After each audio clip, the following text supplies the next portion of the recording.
তারা যখন বাসায় গেল, গিয়ে বেল চাপলো, তখন আমি দরজা খুলে দিলাম।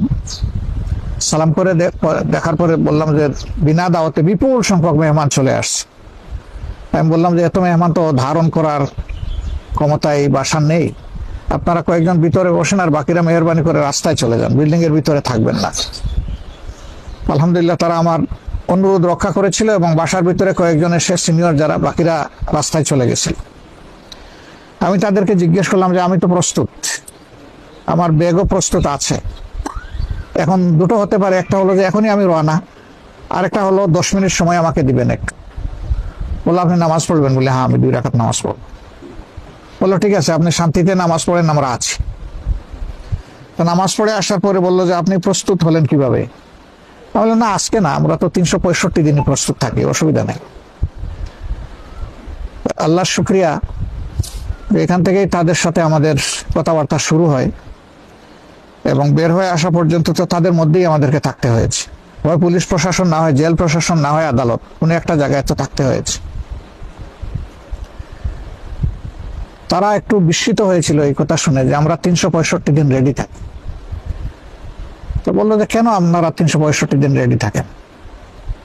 আমি বললাম যে আপনারা তো আসেন, আমাদের প্রতি আপনাদের আন্তরিকতার কারণে তো আপনারা খোঁজখবর নেন মাঝে মধ্যে, এই জন্যই রেডি থাকে। তো হাসে। 3.25 ঘন্টা সময় পেয়ে আমি সরিনি কেন, বা সরার চেষ্টা করিনি কেন? আমি তো বুঝতে পেরেছি যে আমি আজকে গ্রেফতার হতে যাচ্ছি। আমি সরিনি এই কারণে যে কনফারেন্সের পরেই দায়িত্বশীলরা অনেকে আমাকে পরামর্শ দিয়েছিলেন যে আপনি একটু স্থান বদল করে থাকবেন কিনা। আমি বলছি না, আমি না, তবে আমার পাশে ডাইনেবাবু যারা ছিলেন তাদের সতর্ক হওয়া উচিত এবং তাদের স্থান বদল করে থাকাটাই উচিত।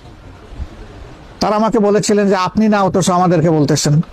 আমি বললাম যে আমি সরে গেলে জামাত ইসলামী পালিয়ে যাওয়ার সামিল, আমি পালিয়ে যাব না। কিসমতে যেটা আছে সেটাই হবে, যেটা নাই সেটা কেউ গোটাতে পারবে না ইনশাল্লাহ। কিন্তু আপনারা সরে গেলে সেটা হবে না, সেটা কৌশলগত কারণে এইরকম সরতেই পারি আমরা। আলহামদুলিল্লাহ, আমি যখন মুক্তি পেয়ে আসলাম তখন গেটে যে দারোয়ান, সে আমাকে নিয়ে যাওয়ার সময় কান্নাকাটি করছিল। তা আমি ওর মাথায় হাত তুলে সান্ত্বনা দিয়ে বললাম যে তুমি তো কান্নাকাটি করো না, আমি আমার ফার্স্ট হাউস থেকে সেকেন্ড হাউসে যাচ্ছি, এটা তোমার চিন্তার কোনো কারণ নাই।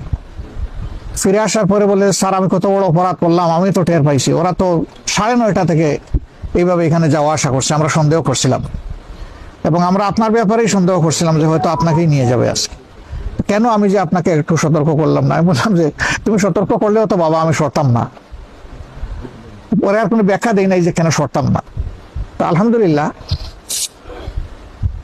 আল্লাহ রাব্বুল আলামিন আমাদেরকে আজীবন যেন এই প্রশান্তি বা তসল্লির নিয়ামত দিয়ে রাখেন।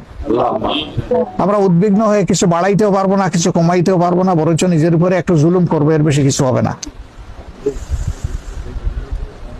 আল্লাহ রাব্বুল আলামিন আমাদেরকে এমনই একটা নিয়ামত পরা সংগঠনের সঙ্গী করেছেন, যেই সংগঠনটির একমাত্র লক্ষ্য হচ্ছে আদালতে আখেরাতে হাসি মুখে আল্লাহ তাআলার সামনে গিয়ে হাজিরা দেওয়া, যদি আল্লাহ সেটা আমাদের জন্য মঞ্জুর এবং মকবুল করে থাকেন।